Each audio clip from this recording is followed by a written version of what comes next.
স্কুলে পড়ার সময় পদার্থবিজ্ঞানের যে সূত্রগুলো শিক্ষকরা ব্যবহারিক প্রয়োগের মাধ্যমে দেখাতে পারেননি, সেই সূত্রগুলো নিয়েই ফরিদুলের অনুসন্ধানসু মনে প্রচণ্ড কৌতূহল জেগেছিল।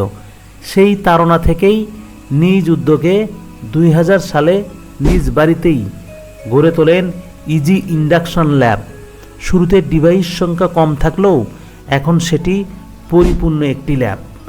ল্যাবে বসেই জটিল পদার্থবিজ্ঞানকে ডিভাইসের মাধ্যমে সহজ সরল প্রাঞ্জল ভাষায় শিক্ষার্থীদের বুঝিয়ে দেন ফরিদুল, যার প্রমাণ পাওয়া গেল পদার্থবিজ্ঞান মেলাতে। শিক্ষার্থীরা এমনভাবে এক একটি সূত্রের ব্যবহারিক প্রয়োগ বুঝিয়ে দিচ্ছেন, যা দেখে অবাক হয়ে যাচ্ছেন দর্শনার্থীরা। 6 মিলি হেনরি আসছে আর আমাদের সমাধানকৃত মানও 0.06 মিলি হেনরি আসছে।